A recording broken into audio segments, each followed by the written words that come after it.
जय हिंद साथियों, आज है 11 नवंबर 2022 और 11 नवंबर 2022 के सारे इंपॉर्टेंट करंट अफेयर्स को देखेंगे। तो सभी साथी फटाफट से वीडियो को लाइक कर दीजिए, शेयर कर दीजिए सभी दोस्तों के साथ। अगर कोई भी साथी नए हैं तो चैनल को सब्सक्राइब करके बेल आइकन को ऑन कर लीजिएगा, जिससे आप लोगों को सारे वीडियोस की नोटिफिकेशन आए, सारे क्लासेस का अपडेट आप लोगों को मिलता रहे। पहला क्वेश्चन आपके स्क्रीन पर है, फुल डिटेल्स के साथ हम लोग समझेंगे। साथियों, ये वीडियो जो है डेली 6 बजे सवेरे से 6:30 बजे के बीच में अपलोड हो जाती है, तो आप लोग सो के उठ के सबसे पहले इस वीडियो को देख लिया करिए। पहला क्वेश्चन स्क्रीन पर है, हाल ही में किस क्रिकेटर को आईसीसी हॉल ऑफ फेम में शामिल किया गया है? ठीक है, बहुत ही अच्छा क्वेश्चन है, सभी साथी देखिएगा करेक्ट आंसर क्या हो जाएगा। तो साथियों, इस क्वेश्चन का सही उत्तर हो जाएगा ये सभी। ठीक है, देखिएगा शिव नारायण चंद्रपाल जी को, अब्दुल कादिर, चार्लोट एडवर्ड्स, इन सभी को। आइए इस क्वेश्चन से रिलेटेड कुछ बातें जान लेते हैं। तो देखिएगा, आईसीसी ने क्रिकेट हॉल ऑफ फेम में 3 और दिग्गज खिलाड़ियों को जगह दी है। वेस्ट इंडीज के शिव नारायण चंद्रपाल, ठीक है, पाकिस्तान के अब्दुल कादिर, देखिए पाकिस्तान के हैं ये अब्दुल कादिर, और इंग्लैंड के चार्लोट एडवर्ड्स को यह सम्मान दिया गया है। आईसीसी ने बताया कि शिव नारायण चंद्रपाल यह सम्मान हासिल करने वाले 107वें, चार्लोट एडवर्ड्स 108वीं और अब्दुल कादिर जो है 190 खिलाड़ी हैं। T20 विश्व कप में सेमीफाइनल मैच से पहले एक खास समारोह में इन तीनों खिलाड़ियों को सम्मानित किया जाएगा। आइए और कुछ महत्वपूर्ण जानकारियां जान लेते हैं। तो देखिएगा, किस राज्य में 5वां खेलो इंडिया यूथ गेम्स 2022 आयोजित किया जाएगा? तो साथियों, मध्य प्रदेश में। बांग्लादेश ने किस देश को हराकर पहली बार अपनी सिर्फ महिला चैंपियनशिप जीती है 2022 में? तो याद रखिएगा साथियों, नेपाल को हराकर। ठीक है, आगे देखेंगे, इंडियन नेवल एकेडमी ने किस राज्य में इंडियन नेवी सेलिंग चैंपियनशिप 2022 का आयोजन किया? तो केरल में। सर्बियाई वैज्ञानिक ने किस टेनिस स्टार खिलाड़ी के नाम पर बीटल का नाम रखा है? तो याद रखिएगा, नोवाक जोकोविच के नाम पर, जो स्टार टेनिस प्लेयर हैं। देखिएगा, कहां पर भारत की पहली माउंटेन बाईसाइकिल विश्व कप प्रतियोगिता का आयोजन किया गया है? तो याद रखिएगा, लेह में। चलिएगा आगे बढ़ते अगले क्वेश्चन की तरफ। तो देखिएगा, कंबोडिया में आसियान भारत स्मारक शिखर सम्मेलन में भारत का नेतृत्व कौन करेंगे? इंपॉर्टेंट क्वेश्चन है साथियों। सही उत्तर हो जाएगा option number C, Jagdeep Dhankhar. आइए इस क्वेश्चन के बारे में भी जान लेते हैं। तो उपराष्ट्रपति जगदीप धनखड़ इस सप्ताह कंबोडिया में आसियान भारत शिखर सम्मेलन में भाग लेंगे साथियों। ठीक है, कौन? उपराष्ट्रपति जगदीप धनखड़। इसमें दोनों पक्षों के बीच रणनीतिक साझेदारी की स्थिति की समीक्षा करने और व्यापार, निवेश और कनेक्टिविटी के क्षेत्रों में सहयोग का जायजा लेने की उम्मीद है। ठीक है, विदेश मंत्रालय के अनुसार धनखड़ शुरू होने वाले दक्षिण पूर्वी एशियाई राष्ट्र की अपनी 3 दिवसीय यात्रा के दौरान 17वें पूर्वी एशिया शिखर सम्मेलन में भी भारत का प्रतिनिधित्व करेंगे। और कुछ इंपॉर्टेंट पॉइंट्स देख लेते हैं। तो किसे भारतीय विज्ञापन मानक परिषद के नए अध्यक्ष के रूप में नियुक्त किया गया है? तो साथियों याद रखिएगा, NS राजन जी को। किसे तमिलनाडु मार्केटाइल बैंक का मैनेजिंग डायरेक्टर और मुख्य कार्यकारी अधिकारी नियुक्त किया गया है? तो एस कृष्णन जी को। देखिएगा, किसे केंद्र और national bank for financing infrastructure and development के नए MD के रूप में नियुक्त किया गया है? तो याद रखिएगा, राजा किरण रॉय को। देखिएगा, US heritage wall of fame पर जगह पाने वाले भारतीय सामाजिक मनोवैज्ञानिक कौन बने हैं? तो साथियों, रामधर सिंह। चलिएगा, वीडियो पसंद आ रहा है तो लाइक जरूर करते चलिएगा साथियों।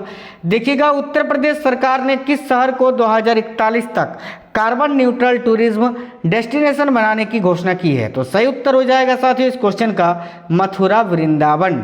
आइए इस क्वेश्चन के बारे में भी जान लेते हैं। उत्तर प्रदेश सरकार ने घोषणा की है कि भारत के सबसे बड़े तीर्थ स्थलों में से एक मथुरा वृंदावन का लक्ष्य 2041 तक शुद्ध शून्य कार्बन उत्सर्जन पर्यटन स्थल बनाना है। पूरे ब्रज क्षेत्र से पर्यटन वाहनों पर प्रतिबंध लगा दिया जाएगा, जिससे वृंदावन जैसे प्रसिद्ध तीर्थ केंद्र शामिल हैं, और कृष्ण जन्मभूमि सार्वजनिक परिवहन के रूप में उपयोग किए जाने वाले केवल इलेक्ट्रिक वाहनों को क्षेत्र में जाने की अनुमति होगी। आगे नेक्स्ट क्वेश्चन, उससे पहले कुछ अन्य महत्वपूर्ण जानकारियां देख लेते हैं। तो देखिएगा, किस राज्य के सिताब दियारा में गृह मंत्री अमित शाह ने जयप्रकाश नारायण की 15 फीट ऊंची प्रतिमा का किया अनावरण? तो याद रखिएगा, उत्तर प्रदेश में। हाल ही में आई रिपोर्ट के अनुसार उत्तर प्रदेश की सबसे प्रदूषित नदी कौन सी घोषित हुई है? तो हिंडन नदी, याद रखना।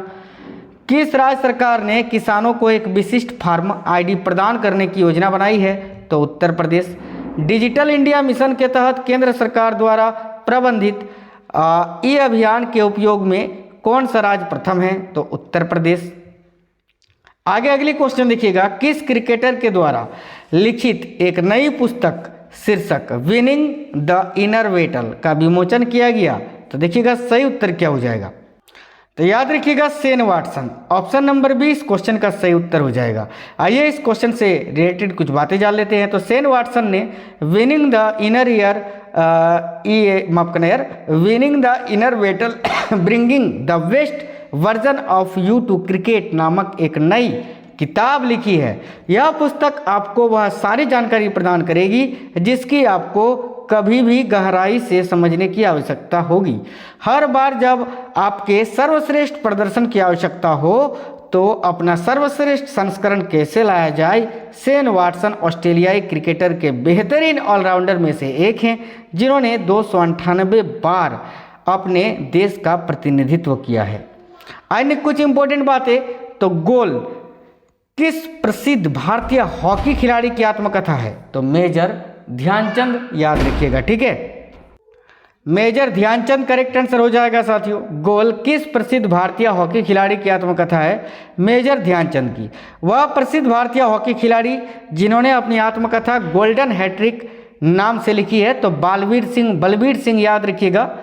आगे देखेंगे, प्रसिद्ध भारतीय महिला एथलीट पीटी उषा की आत्मकथा का क्या नाम है? तो गोल्डन गर्ल, याद रखना, ठीक है। My best game of chess किस शतरंज खिलाड़ी की प्रसिद्ध पुस्तक है? तो विश्वनाथन आनंद, भारत के पहले ग्रैंड मास्टर। सनी डेज नामक चर्चित पुस्तक किसकी है? सुनील गावस्कर की। क्रिकेट से संबंधित प्रसिद्ध पुस्तक क्रिकेट माई स्टाइल के लेखक कौन है? कपिल देव, याद रखिएगा। नेक्स्ट क्वेश्चन देखिएगा, यूएस ट्रेजरी डिपार्टमेंट के ऑफिस ऑफ टेक्निकल असिस्टेंट की सहायता से देखिएगा म्यूनिसिपल बॉन्ड जारी करने वाला भारत का दूसरा शहर कौन सा बन गया है? तो इस क्वेश्चन का सही उत्तर हो जाएगा साथियों बड़ोदरा। ऑप्शन नंबर सी इस क्वेश्चन का सही उत्तर हो जाएगा। आइए कुछ और बातें जान लेते हैं। तो बड़ोदरा यूएस ट्रेजरी डिपार्टमेंट के ऑफिस ऑफ टेक्निकल असिस्टेंट की सहायता से म्यूनिसिपल बॉन्ड जारी करने वाला जो है भारत का दूसरा शहर बन गया है, ठीक है। बड़ोदरा के पहले म्यूनिसिपल बॉन्ड के सफल जारी होने का जश्न मनाने के लिए अमेरिकी दूतावास और यूएस ट्रेजरी के अधिकारी भारत के आवास और शहरी विकास मंत्रालय, बड़ोदरा शहर और सिक्योरिटीज एंड एक्सचेंज बोर्ड के समकक्षों के साथ शामिल हुए। 2017 में इस तरह का बॉन्ड जारी करने वाला पुणे जो है साथियों पहला शहर था और अभी बड़ोदरा दूसरा शहर, याद रखना। आइए कुछ और अन्य महत्वपूर्ण जानकारियाँ जान लेते हैं। तो भारत का पहला नगर पालिका ग्रीन बॉन्ड जारी करने वाला शहर कौन सा है? तो याद रखिएगा गाजियाबाद। जनजातीय विश्वकोश जारी करने वाला देश का पहला राज्य कौन सा है? तो साथियों ओडिशा। किस केंद्रीय मंत्री ने राज्य आपदा कोष जारी करने की मंजूरी दी है? तो अमित शाह ने। देखिएगा स्वच्छ सर्वेक्षण पुरस्कार 2022 में किस शहर ने पहला स्थान हासिल किया है? तो साथियों इंदौर ने। विश्व का पहला संस्करण केंद्र भारत के किस राज्य में खोला जाएगा? तो झुंझुनू में, जो राजस्थान में है साथियों, ठीक है। आगे नेक्स्ट क्वेश्चन देखिएगा, किसे पहले केरल ज्योति पुरस्कार से सम्मानित किया गया है? इंपॉर्टेंट क्वेश्चन है, सही उत्तर चेक कर लेते हैं। तो option number B MT Vasudevan Nair इस क्वेश्चन का सही उत्तर हो जाएगा। आइए कुछ और बातें जान लेते हैं। तो देखिएगा द केरला गवर्नमेंट हैज़ नहीं, आपको हिंदी में जानना है ना, तो देखिएगा तो केरल सरकार ने केंद्र के नागरिक सम्मान पद्म पुरस्कारों पर आधारित अपने पहले केरल पुरस्कार की घोषणा की है। प्रसिद्ध लेखक एमटी वासुदेवन नायर को पहले केरल ज्योति पुरस्कार के प्राप्तकर्ता के रूप में घोषित किया गया था, जो राज्य द्वारा स्थापित 3 सम्मेलनों में से सर्वोच्च है। केरल प्रभा, ठीक है। दूसरा सर्वोच्च सम्मान अभिनेता मम्मूटी, पूर्व सिविल सेवा अधिकारी टी माधव मेनन और लेखक ओम चेरी एन पिल्लई को दिया जाएगा। और कुछ महत्वपूर्ण जानकारियां देख लेते हैं। तो मिलेट को बढ़ावा देने के लिए किस राज्य को पोषक अनाज अवार्ड 2022 दिया गया है? तो साथियों छत्तीसगढ़ को। किस देश के लोगों को यूरोपीय संसद का शीर्ष सम्मान जो है सखारोव प्राइज 2022 दिया गया है? तो यूक्रेन को, याद रखिएगा। किसे यूके का Commonwealth points of light award जीता है? किसने? तो याद रखिएगा किशोर कुमार दास ने।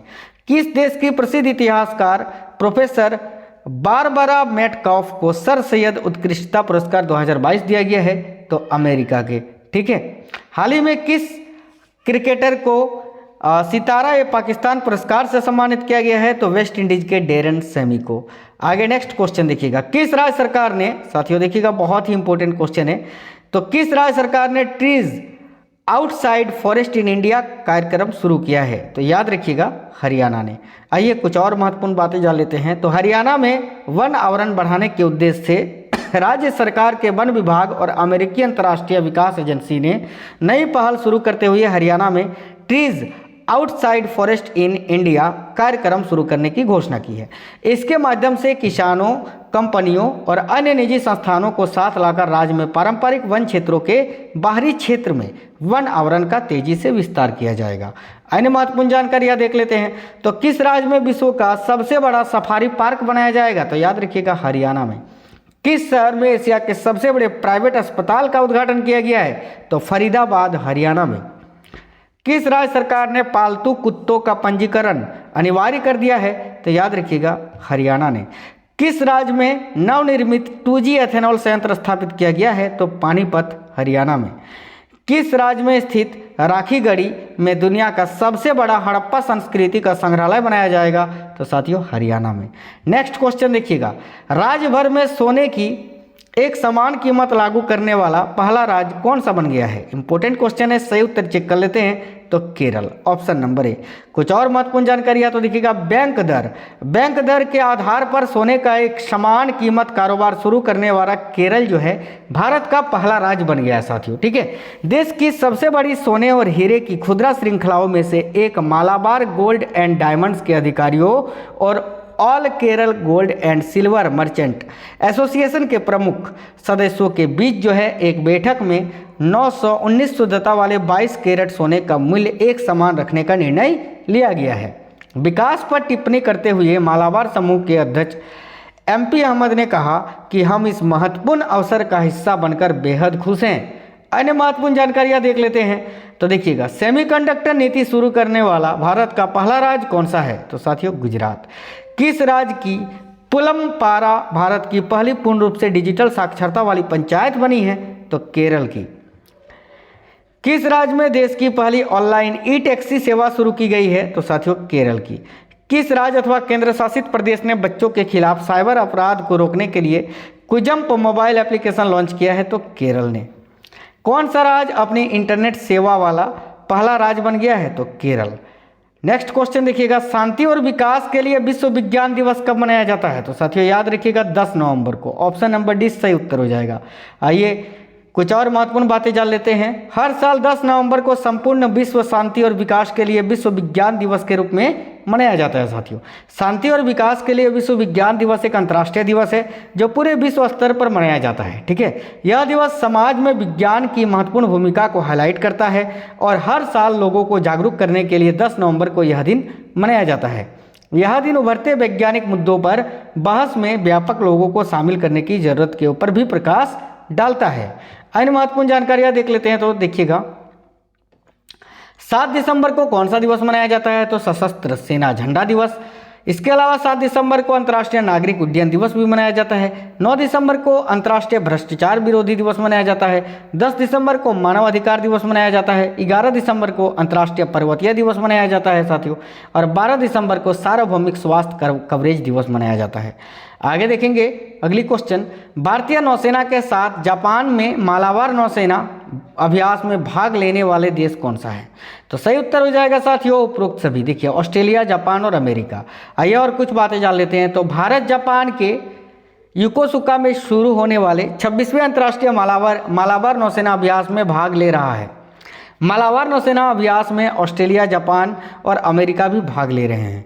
इन देशों के नौसैनिक बल अगले महीने की 18 तारीख तक अभ्यास में हिस्सा लेंगे। इस कार्यक्रम में भारतीय नौसेना के जहाज शिवालिक और कामरोटा प्रदर्शन के लिए तैयार है। इन बहुराष्ट्रीय आयोजनों में भारतीय नौसेना के स्वदेशी रूप से निर्मित जहाज़ों की उपस्थिति भारतीय शिपयार्ड की जहाज निर्माण क्षमताओं को प्रदर्शित करने का एक अवसर होगी।